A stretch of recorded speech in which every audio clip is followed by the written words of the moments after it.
I had always been a skeptic, a rationalist who believed in the power of science and reason over superstition and fear. But that all changed when I went on a weekend getaway with my friends and stumbled upon a cabin in the woods. The first sign that something was off came on the first night. We were sitting around the campfire, roasting marshmallows and telling ghost stories, when we heard a strange noise in the distance. At first, we thought it was just an animal, maybe a bear or a wolf. But as the noise grew louder, we realized that it was something much more sinister.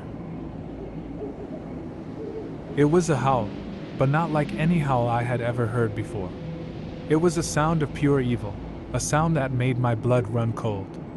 We all sat frozen, staring into the darkness, as the howl echoed through the woods. The next day, we decided to go for a hike. It was a beautiful day, with the sun shining and the birds singing. We felt safe and happy, almost forgetting about the strange howl from the night before. But as we walked deeper into the woods, we started to notice something strange.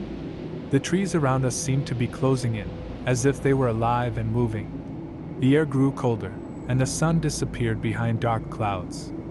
It was as if we had entered a different world, a world of shadows and secrets. We eventually stumbled upon the cabin, hidden away in a clearing.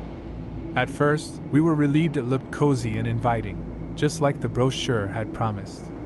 But as we stepped inside, we knew that something was very, very wrong.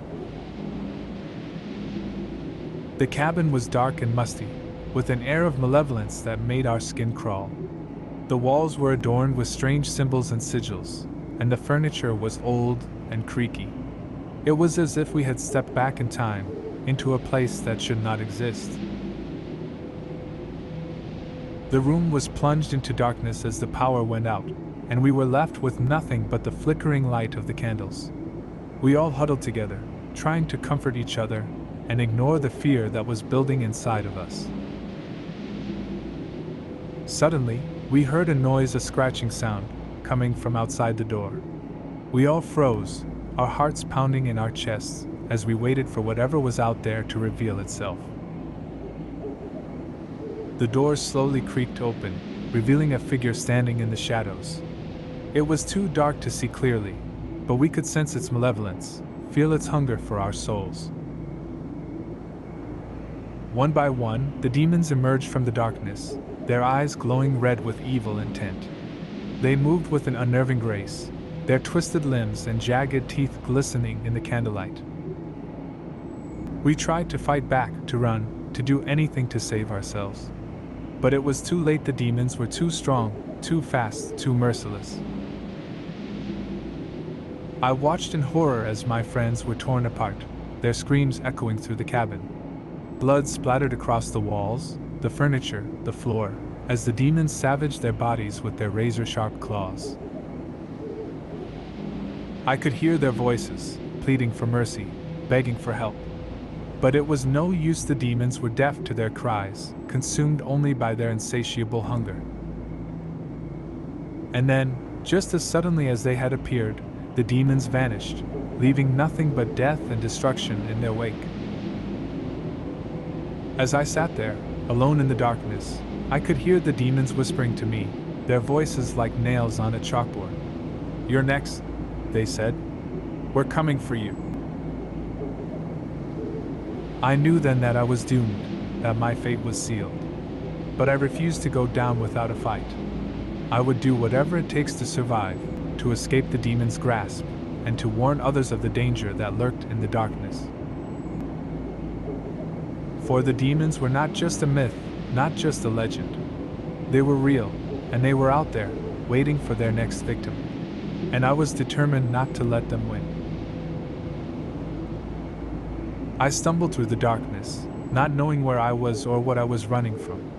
My mind was a jumbled mess of fear and confusion, as I tried to make sense of what had just happened. How could demons exist? How could something so evil and powerful be real? But as I ran, I began to see things that I couldn't explain.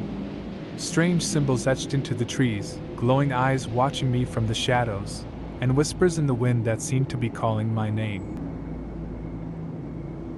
I knew then that the demons were not just a figment of my imagination, not just a myth or a legend. They were real, and they were out there, waiting for their next victim. Now, I am the only one left alive to tell the tale. But it's not just a tale of horror and suspense, it's a warning, a message to all those who would venture into the unknown. The demons are real, and they are waiting for us. They feed on our fear and our weakness, and they will stop at nothing to claim our souls. But we cannot let them win. We cannot let our fear consume us, or our rational minds be clouded by superstition. We must be vigilant, we must be strong, and we must never forget what happened in that cabin in the woods. For if we do forget, if we let our guard down even for a moment, the demons will be waiting. And they will claim their prize once again.